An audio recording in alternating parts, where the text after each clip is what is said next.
Captain Lee Do-yun stood on the bridge of the New Seoul, watching the massive alien space station grow larger on the viewing screen. 5 years had passed since first contact, and humanity was still getting used to being part of something bigger than Earth.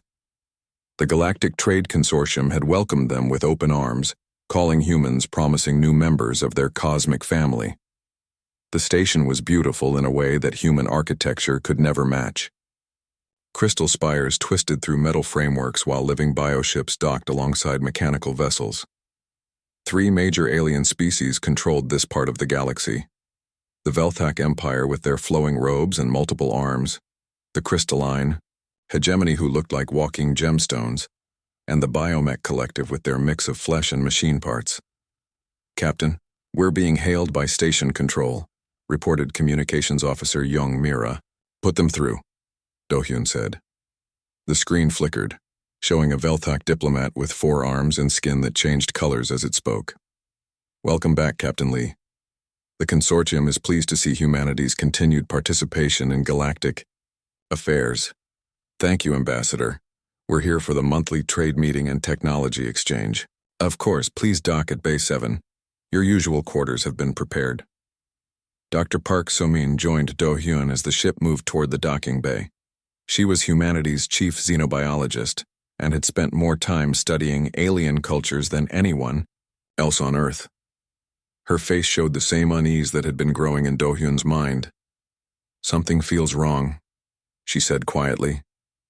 "They're being too helpful." Do-hyun nodded.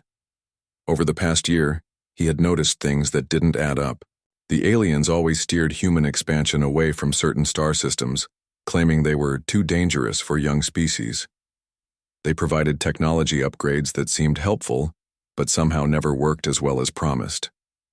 Most strange of all, they asked a lot of questions about human biology and psychology, always claiming it was for better cooperation. The docking process completed smoothly. As they walked through the station's corridors, Do-hyun observed the other species going about their business. Humans always seemed to be in the background, never in important positions. They were treated politely but kept at arm's length from real decision-making. Engineer Kim Tae-ho was waiting for them in the human quarters, his face grim. He had been working with alien technicians for 3 years, learning their systems and sharing human innovations. Today, something was clearly bothering him. "Captain, we need to talk privately," Tae-ho said. They gathered in a secure room that Tae-ho had checked for listening devices. The engineer pulled out a small device and activated it, creating a field that would block any alien surveillance. "I found something," Tae-ho began. "You remember those ship upgrades the crystalline hegemony gave us last month? The ones that were supposed to improve our navigation systems?" "Yes, they've been working well," Do-hyun replied. "Too well. I was running routine maintenance when I found hidden code buried deep in the system. It's been scanning our ships constantly and sending detailed reports back to the consortium. Every time we visit a human colony, every time we test new weapons, every time we have a private conversation on our own ships, they know about it." Salman felt sick. "How long has this been going on?" "I can trace it back at least 2 years, maybe longer, but there's more." Tae-ho's expression darkened. "I also found records of transmissions to locations that don't match any known consortium territory. Someone else is getting this information." Before anyone could respond, Ambassador Choi Hye-jin entered the room. She looked exhausted and worried. As humanity's lead diplomat, she spent most of her time in meetings with alien officials, trying to secure better deals for human colonies. "We have a problem," she announced. "The consortium just informed me that 3 human mining colonies have gone silent. They claim it's probably equipment failure or natural disasters, but they're refusing to let us send rescue ships. They say it's too dangerous and that they'll handle the investigation." Do-hyun felt a cold fear in his stomach. "Which colonies?" "Kepler 442b, Gliese 667 cc, and Proxima Centauri b. All of them were established in the past 2 years, all in sectors the O consortium said were acceptable for human expansion." The room fell silent. These were not small outposts, but major colonies with thousands of people each. Families, children, entire communities that had left Earth to build new lives among the stars. "Captain," Taiho said slowly, "I need to show you something else." He activated his portable computer and displayed a star chart. "These are the sectors the consortium told us were too dangerous for humans. Red zones covered nearly half the map. But look at this." The display changed to show resource surveys. Every single dangerous zone contains massive deposits of rare minerals or energy sources that the consortium desperately needs. "They're keeping us away from the valuable territories," Soman realized. "It gets worse," Hyejin added. "I've been reviewing our trade agreements. We're giving them access to human genetic samples, detailed psychological profiles, and information about our military capabilities. In return, we get basic technology that always seems to have limitations we don't discover until later." Do-hyun stood and walked to the window overlooking the station's main hub. Thousands of aliens moved through the area, conducting business, making deals, building the future of the galaxy. But he saw no humans in positions of authority, no human ships except for small diplomatic vessels, no sign that humanity was truly a part of this civilization. "We're not junior partners," he said, quietly. "We're being studied." The others joined him at the window. In the distance, they could see a group of Velthak officials examining what looked like a human artifact, probably something from one of the lost colonies. "The question is, what are they studying us for?" Soman asked. As if answering her question, Taeho's computer chimed with an incoming message. His face went pale as he read it. "What is it?" Do-hyun demanded. "It's from my contact in the Biomech Collective. She's been helping me understand their technology." Taeho's voice was barely a whisper. "She says I need to get back to Earth immediately. She says the consortium has made a decision about humanity, and we have very little time." The message continued with coordinates for a secret meeting and a single warning. They were never planning to let humans become equals. Run. Do-hyun looked at his team, his friends who had trusted in a future among the stars. The dream of galactic citizenship was crumbling around them, replaced by the nightmare of realizing they had walked willingly into a trap. "Prepare the ship for immediate departure," he ordered. "We're going home." As the new soul undocked from the station, none of them noticed the small tracking device that had been attached to their hull during their visit. The consortium was very good at keeping track of their assets, and they had big plans for the human species. The emergency meeting took place in a bunker deep beneath Seoul, far from any alien technology that might be listening. Admiral Yoon Minho sat at the head of a long table, his weathered face showing the strain of the past week's discoveries. Around him were Earth's top military leaders, scientists, and intelligence officers. Captain Lee Do-hyun had returned 3 days ago with news that changed everything. Now, as more reports came in from across human space, the picture was becoming terrifyingly clear. "Let's review what we know," Admiral Yoon began. "Dr. Shin, your report first." Dr. Shin Nari stood up, her hand shaking slightly as she activated the holographic display. She was Earth's top quantum physicist and had been studying alien technology for years. What she had discovered made her question everything she thought she knew about their galactic neighbors. "The alien gifts we've been receiving contain hidden programming," she explained. "Every piece of technology, every medical treatment, every upgrade they've given us has been designed to make us dependent on them. But more than that, they've been slowly changing us. The hologram showed human DNA sequences, but they were different from baseline human genetics. The medical treatments they provided to help us adapt to alien environments? They're actually genetic modifications. Small ones, but they add up. They're making us stronger, more resilient, better able to survive in hostile conditions." "That sounds like a good thing," said General Park Sung-jun. "It would be if they were doing it to help us," Shin replied. "But I've analyzed the modifications. They're not random improvements. They're specific adaptations that would make humans perfect for dangerous mining operations, military combat in extreme environments, and long-term survival in hostile territories." The room fell silent as the implications sank in. Admiral Yoon gestured for the next speaker. Operative Kang Ji-won stood slowly, favoring her left leg. She had just returned from 3 months undercover in alien territory, posing as a human traitor. What she had seen there had nearly cost her life. I infiltrated a Velthak research facility on the edge of their territory, she reported. They have detailed files on every human colony, every ship, every individual who has had contact with the consortium. But the files aren't labeled as diplomatic records or trade information. She paused, struggling with what she had to say next. They're labeled as slave species analysis and resource acquisition protocols. Several people around the table gasped. Jiwan continued, her voice getting stronger. I saw video recordings of other species, dozens of them, going through the same process we're experiencing now. First contact, gradual integration, increasing dependency, genetic modification, and then... She stopped and took a deep breath. Complete subjugation or extinction? How many species? Admiral Yoon asked quietly.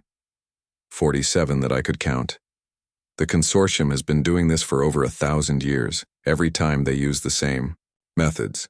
They identify a species with useful traits, make contact, gain their trust, modify them to be more useful, and then give them a choice. Become slaves or die. Dr. Park Soman, who had arrived on Earth just hours earlier, added her own disturbing discoveries. I've been analyzing the biological samples they asked us to provide. They said it was for medical research to help humans adapt to galactic environments. But I found their real research notes. She activated another display showing alien laboratory reports. They're not just studying our biology. They're studying our psychology, our social structures, our capacity for resistance. They know exactly how we think, how we fight, how we organize ourselves. The most chilling part came from Intelligence Director Oh Taijin, who had been monitoring alien communications for months. We've decoded some of their encrypted messages. 3 weeks ago, the consortium leadership held a vote about humanity's future. The decision was unanimous. We have 30 days to accept formal slave status, or they'll begin population reduction protocols. What does that mean? Asked General Park. Genocide, Oh replied simply. They'll kill most of us and keep the rest as slaves. Admiral Yoon stood up and walked to a window overlooking the city. Seoul bustled with life, millions of people going about their daily routines, unaware that their entire species was facing extinction. How long do we have? He asked. The ultimatum comes in 26 days, Oh answered. They're planning to deliver it during the next diplomatic meeting. They expect us to accept because we have no choice. They're wrong, said a new voice from the back of the room. Everyone turned to see Admiral Kwon Youngji, commander of the Pacific Fleet, entering with a group of military officers. Her face was grim but determined. I've been reviewing our military capabilities, she announced. They're right that we can't match their firepower or technology in a straight fight, but they've made a mistake in their analysis of human psychology. She activated her own display, showing battle plans and tactical assessments. They think we'll fight like every other species they've conquered. They expect us to build big fleets and meet them in open battle, where their superior numbers and technology will win. They're not prepared for what humans actually do when we're cornered. General Park leaned forward. What do you mean? Every species they've studied fights for territory, resources, or dominance. But humans fight for survival, for family, for the right to exist. When we're truly threatened, we don't fight fair. We fight dirty. We adapt. We use every advantage we can find. Admiral Yoon returned to his seat. What are you proposing? We give them what they're not expecting, Kwon replied. They want to give us an ultimatum? Fine. Let them come to Earth to deliver it in person. Let them bring their fleets and their representatives. Let them think we're going to surrender. And then? Kwon's smile was cold and dangerous. Then we show them what happens when you corner the human species. The meeting continued for hours as they planned their response. Every person in that room knew they were about to commit their entire species to a war they couldn't win by conventional means. But they also knew that surrender meant the end of everything humanity had ever built or dreamed of. As the meeting broke up, Dr. Shin pulled Admiral Yoon aside. Sir, there's one more thing. The genetic modifications they've been making to us. They're irreversible, but they're also incomplete. What do you mean? I think they were planning to finish the modifications after we surrendered. Right now, we're stronger and more resilient than baseline humans, but we're still fully human. We still think like humans, fight like humans, dream like humans. She paused and looked out at the city. They created the perfect soldiers and didn't realize it. They made us harder to kill, but kept everything that makes us dangerous. Admiral Yoon nodded slowly. The aliens had spent years studying humanity, but they had missed the most important thing about human nature. When faced with extinction, humans didn't give up, they got angry. 3 weeks remained until the alien ultimatum, and Earth had become a planet at war with itself. But in the best possible way. Every government, every military, every scientist and engineer was working together for the first time in human history. The goal was simple: survive what was coming.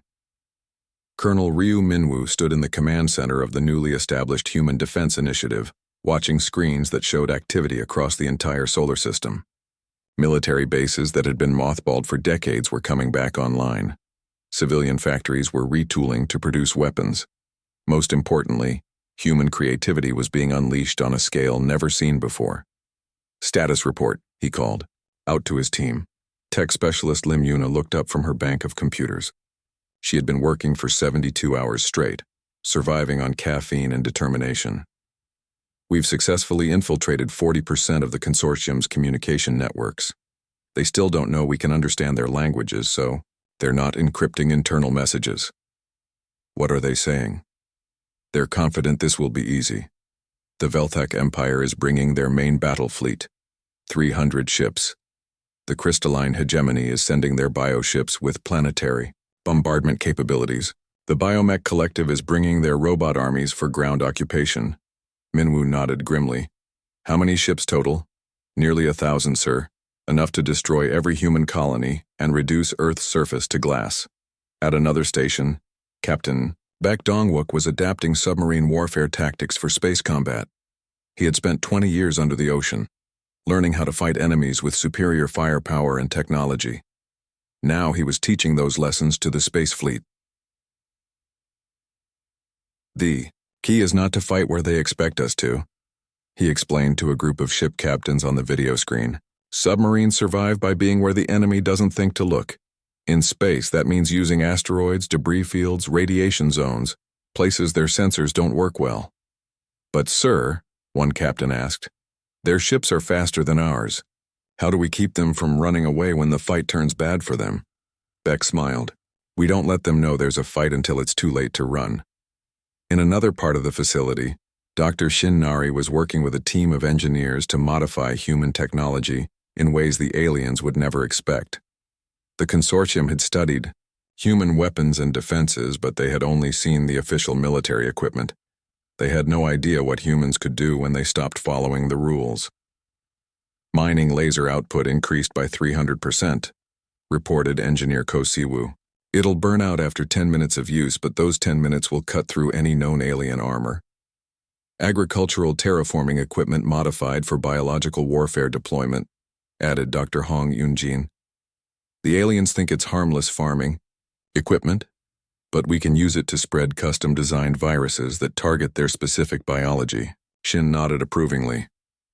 "What about the asteroid miners?"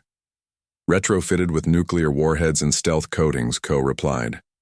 "They look like normal mining equipment on sensors, but they're actually guided missiles that can travel for months before activating."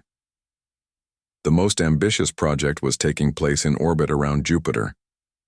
Fleet Admiral Oh Seung-ho was overseeing the conversion of the entire gas giant system into a massive weapons platform. Jupiter's moons were being hollowed out and filled with weapons. The planet's radiation field was being manipulated to create sensor blind spots. Most impressively, the gas giant itself was being turned into a fuel source for weapons that could destroy entire fleets. "The beauty of it," explained Chief Engineer Yu Suman, "is that it all looks natural on long-range scans. They'll think Jupiter is just a gas giant with some mining operations. They won't realize it's a trap until they're already inside the kill zone." Back on Earth, the most dangerous work was being done by Operative Kang Jiwan and her team of intelligence agents. Despite her recent injuries, she had volunteered to return to alien space for one final mission. The goal is to be captured, she explained to her team. I know it sounds crazy, but hear me out. They're going to want to interrogate humans before the final attack to make sure we don't have any surprises planned. Her second-in-command, Agent Park Jun-sung, looked skeptical. How does getting captured help us? Because I'll be carrying modified alien technology that they'll recognize as their own. Hidden inside it will be a virus that UNA designed specifically for their computer systems. When they plug it into their networks to analyze it, the virus will spread to every ship in their fleet. And then, Jiwon's smile was dangerous. Then we turn their own weapons against them. Meanwhile, on the edges of the solar system, Captain Lee Do-yeon was leading a very different kind of preparation. His ship, the New Seoul, was one of dozens conducting what appeared to be a mass evacuation of Earth's population. To alien observers, it looked like humanity was fleeing in panic. In reality, they were positioning human civilians in locations throughout the galaxy where they could support resistance efforts, gather intelligence, and ensure human survival, even if Earth fell. More importantly, they were spreading a message to every enslaved species in alien territory. The humans were fighting back, and other species could too. Message received from the Altarian resistance, reported Communications Officer Young Mira. They're ready to begin simultaneous uprisings when our attack starts? What about the Zephyrians? Do-hyun asked. They've been secretly building weapons for 3 months. They're just waiting for the signal. Dr. Park Salmon, who was coordinating the diplomatic side of the resistance, had even more encouraging news. We've made contact with 17 different enslaved species. They've all agreed to coordinate with our attack. The consortium has no idea how many enemies they've made over the centuries. As the deadline approached, the aliens began moving their fleets toward Earth. Long-range sensors detected the massive armada assembling at the edge of human space. To the consortium, it looked like overwhelming force facing a helpless enemy. Earth Admiral Yoon Minho stood in the command center watching the alien fleet approach. Around him, hundreds of technicians monitored systems across the solar system. Hidden weapons were powered up, virus programs were loaded into communication systems, and resistance cells throughout the galaxy were standing by. Sir, reported Colonel Ryu Minwoo. Alien fleet will reach Earth in 6 hours. They're requesting communication. Put them through, Yoon ordered. The main screen showed the familiar figure of the Velthak ambassador who had welcomed humans to the consortium 5 years earlier. His forearms gestured dramatically as he spoke. People of Earth, you have been judged and found worthy of service to the Galactic Trade Consortium. Surrender your military forces and prepare your population for processing. Resistance will result in the complete destruction of your species. Admiral Yoon looked directly into the camera. We understand your message. You want our surrender? That is correct. Then come and take it. The alien ambassador looked confused. This was not the response they had expected from a cornered species. You have 6 hours to comply, the ambassador said. No, Yoon replied calmly. You have 6 hours to run. The transmission ended, leaving the alien fleet commander staring at a blank screen. In the 1,000 years of the consortium's existence, no species had ever responded to their ultimatum with defiance. They were about to learn why. The alien armada dropped out of faster-than-light travel at the edge of Earth's solar system, expecting to find human ships arranged in defensive formations around their homeworld. Instead, they found empty space and silence. Admiral Vextharn of the Velthak Empire stared at his tactical display from the bridge of the massive dreadnought Galaxy's Judgment. Scanners showed the usual planets, asteroids, and space stations, but no sign of the human fleet they had detected just days earlier. Where are their ships? Demanded General Krystal of the Crystalline Hegemony through the communication link. Her bioship Living Death pulsed with organic weapons that could sterilize entire planets. Cowards, replied Commander Unit ZX-7 of the Biomech Collective. Its voice was a mechanical rasp from the bridge of the factory ship Iron Logic. The humans have fled. We will hunt them down after we claim their homeworld. Admiral Vexitharn wasn't convinced. In 1,000 years of conquest, no species had ever simply disappeared when faced with the consortium's might. But the scanners were clear. There were no large concentrations of human warships anywhere in the system. "Begin standard approach," he ordered. "Planetary bombardment formation. We'll leave enough of their infrastructure intact for our purposes." The 1,000-ship armada moved deeper into the solar system, passing the orbit of Pluto without incident. As they approached Neptune, their sensors began picking up scattered debris and what appeared to be abandoned mining operations. "Typical," scoffed General Kreisdahl. "They strip-mined their outer planets and ran when they realized they couldn't fight us." What the aliens didn't notice were the tiny modifications to the debris fields. Hidden among the rocks and metal scraps were sensors, transmitters, and weapons that looked like natural asteroid fragments. As the fleet passed, these devices began sending targeting data to systems throughout the solar system. Fleet Admiral Oh Seung-ho watched the enemy's approach from his command ship hidden in Saturn's rings. Around him, his officers monitored the progress of the most complex military operation in human history. "Enemy fleet has passed Marker 7, reported his tactical officer. "They're maintaining tight formation, exactly as predicted." "What's their heading?" Seung-ho asked. "Direct approach to Earth, sir. They're not even bothering to scan for threats." Commander Na Hyun-woo spoke from his position controlling the Jupiter defense grid. "All weapons platforms are charged and ready. The gas giant's magnetic field is focused and prepared for directed energy discharge." Seung-ho nodded. "Hold position. Let them get closer." On Earth, Colonel Ryu Minwoo was coordinating with resistance cells throughout the galaxy. The alien attack on Earth was meant to be the opening move in humanity's real strategy. "Confirmation from 17 systems," reported tech specialist Lim Yuna. "Resistance forces are standing by. The moment shooting starts here, they'll begin simultaneous attacks on consortium infrastructure throughout their territory." "What about our agent in their fleet?" Minwoo asked. "Operative Kang Ji-won successfully allowed herself to be captured 3 days ago. Her virus should be spreading through their computer systems right now." Aboard the Galaxy's Judgment, Ji-won was indeed being interrogated by consortium intelligence officers. They believed they were questioning a terrified human prisoner, unaware that she was exactly where she wanted to be. "Tell us about your military preparations," demanded the Veltak interrogator. "We don't have any," Ji-won lied convincingly. "Our leaders ordered the fleet to retreat. They said resistance was hopeless." The aliens exchanged satisfied glances. This confirmed their analysis of human psychology.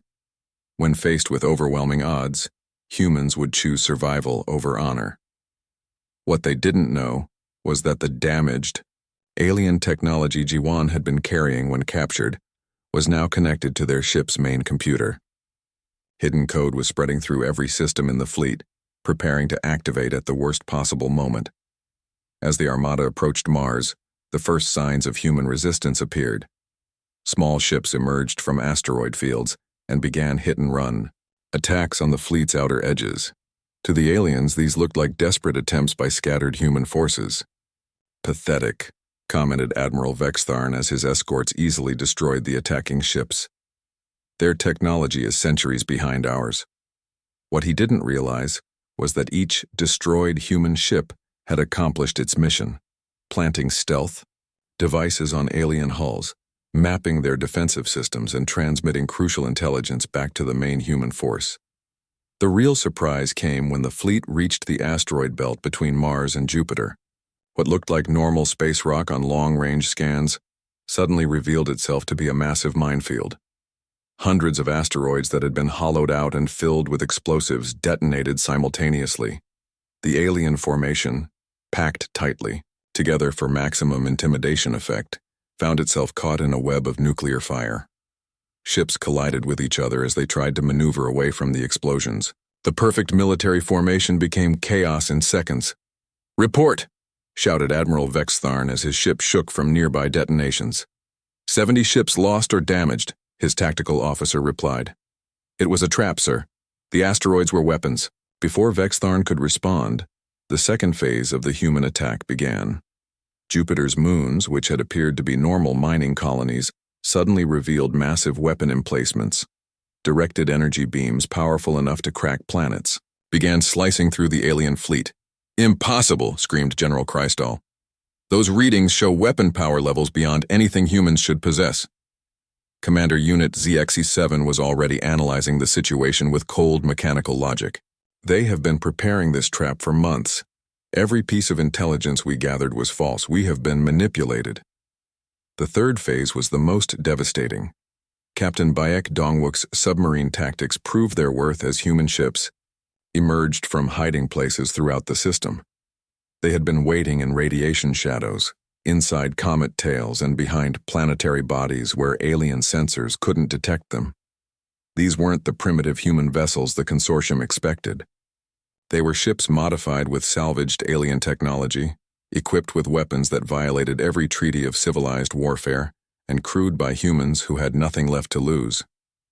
"Sir," called out Lim Yuna from Earth, "the virus is activating. We have control of 30% of their fleet's computer systems." Across the alien armada, ships suddenly found their weapons turning on each other. Navigation systems failed, life support fluctuated, and communication networks crashed. The virus that Jiwan had introduced was designed specifically to exploit the aliens' over-reliance on artificial intelligence. Admiral Vextharn watched in horror as his perfect fleet tore itself apart. Ships that had been allies for centuries were firing on each other. His own vessel's weapons were no longer responding to his commands. "Retreat," he ordered. "All ships retreat immediately." But Fleet Admiral Oh Seung-ho had anticipated this. As the surviving alien ships tried to flee they found their escape routes blocked by more human forces. The creatures that had once been prey had become hunters, and they were not interested in letting their quarry escape. The battle that was supposed to last hours and end in humanity's surrender had become a massacre. Of the 1,000 ships that had entered the solar system, fewer than 200 remained functional. The mighty Galactic Trade Consortium, master of 1,000 worlds, had been broken by a species they had considered primitive. From his command ship, Seung-ho opened a communication channel to the fleeing alien survivors. "This is Fleet Admiral Oh Seung-ho of the Human Defense Force," he announced. "You came here to give us an ultimatum. Now I have one for you." Admiral Vextharn's image appeared on the screen, his 4 arms shaking with fear and rage. "Return to your masters," Seung-ho continued. "Tell them that humanity rejects their offer of slavery. Tell them that we're coming for every species you've enslaved, every world you've conquered, every life you've destroyed. You cannot defeat the entire consortium," Vextharn protested. Seung-ho's smile was cold as winter. "We just did." 6 months had passed since the Battle of Sol, and the galaxy was a very different place. The Galactic Trade Consortium, which had ruled unchallenged for 1,000 years, was falling apart. Their fleets were scattered, their colonies in revolt, and their former slaves were rising up across hundreds of star systems.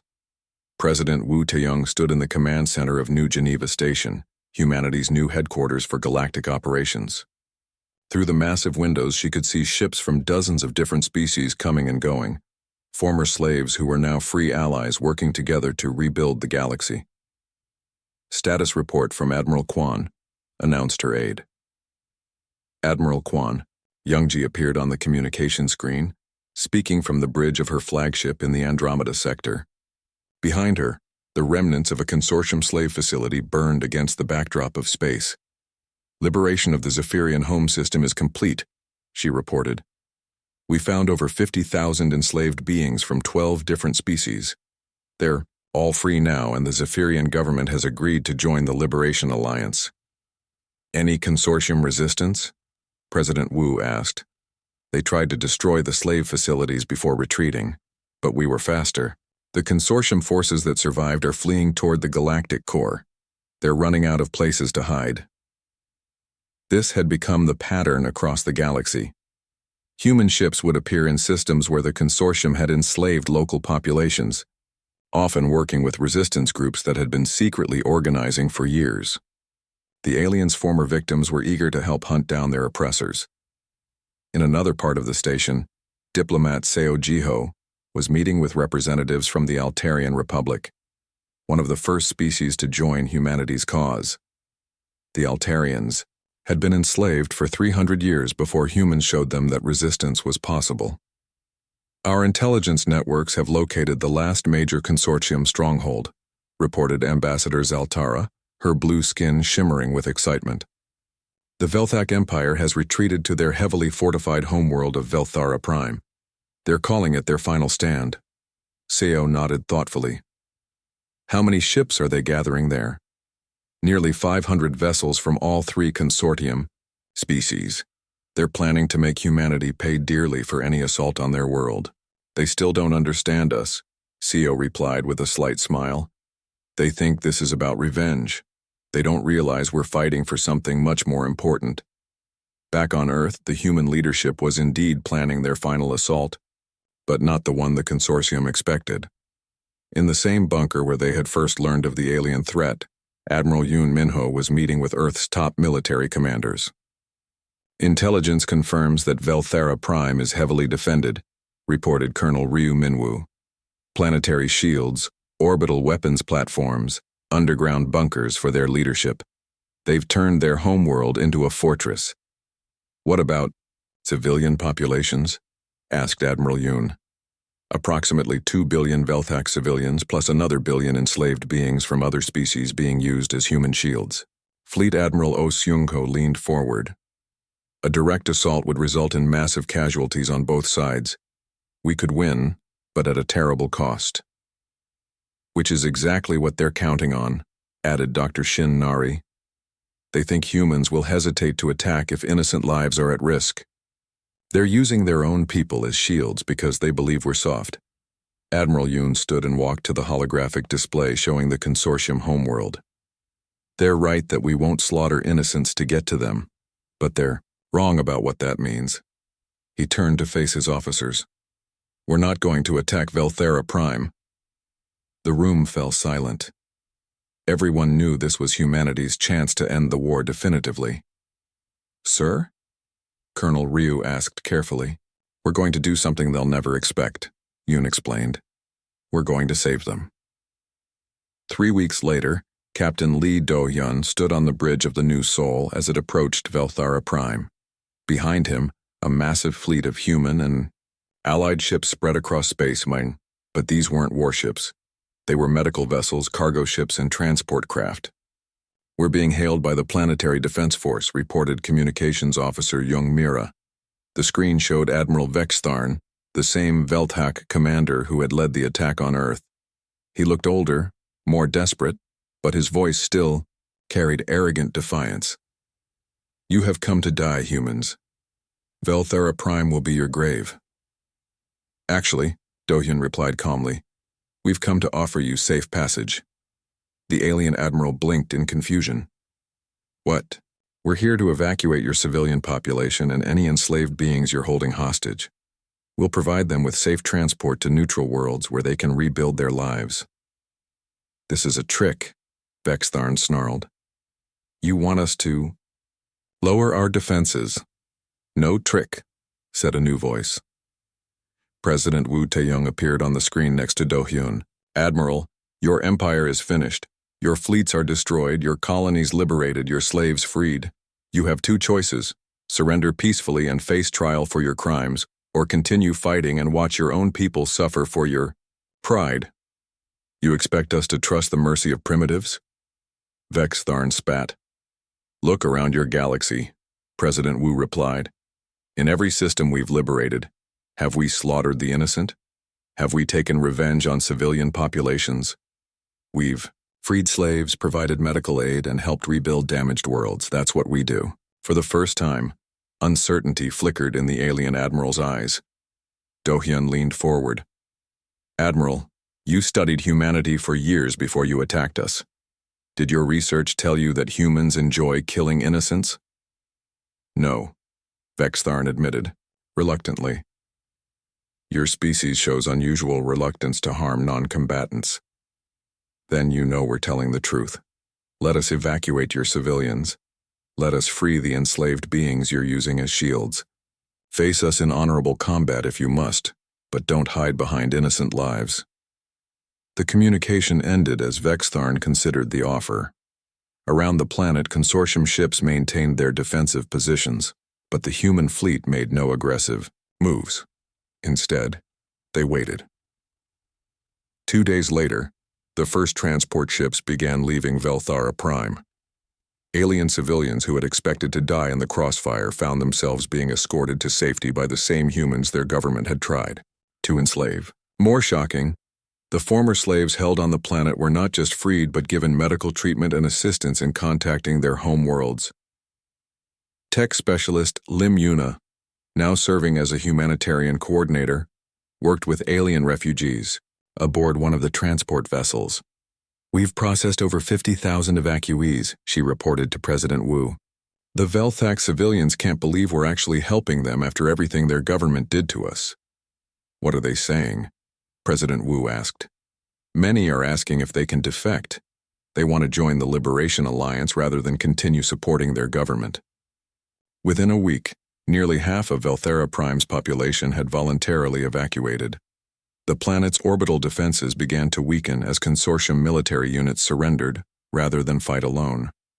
The empire that had ruled through fear and oppression was collapsing from within as its own people chose freedom over loyalty. Finally, Admiral Vextharn requested one last communication with the human fleet. "You have won," he said simply, "not through superior firepower or clever tactics, but by showing us what we forgot in our 1,000 years of conquest." "What's that?" asked Captain Dohyun. "That strength without honor is just brutality. That conquest without justice is just theft. That an empire built on fear cannot stand against people fighting for hope." The formal surrender took place on New Geneva Station. The 3 leaders of the consortium, Admiral Vextharn, General Krystal, and Commander Unit ZX-7, stood before representatives of dozens of species they had once enslaved. "You will be tried for your crimes," President Wu announced, "but the trials will be fair, conducted according to galactic law, with full legal representation." "Why?" asked General Krystal. "We would have shown no such mercy to you." "Because that's what separates us from you," replied diplomat Seojiho. "We fight not to become like our enemies, but to ensure they can never again become what they were." The galaxy began to heal. Former slave worlds established their own governments. Trade routes reopened under fair agreements. Medical and technological aid flowed to species that had been oppressed for centuries. 5 years later, Captain Lee Do-yoon stood once again on the bridge of the New Seoul, but now he wore the uniform of the Galactic Liberation Fleet. His ship was part of a patrol force that ensured the peace throughout the galaxy. "Sir," reported his new communications officer, a young Zephyrian named Kastala, "we're receiving a distress call from the Outer Rim. Unknown raiders are attacking a trade convoy." "Set course to intercept," Do-hyun ordered. "Maximum speed." As the ship jumped to faster-than-light travel, Kastala asked, "Sir, do you think we'll ever face another threat like the consortium?" Do-hyun considered the question carefully. "Perhaps, but if we do, they'll face something the consortium never had to deal with." "What's that, sir?" "A galaxy united by choice rather than force. A civilization built on cooperation rather than conquest. And the knowledge that somewhere out there are humans who remember what happens to those who prey on the innocent."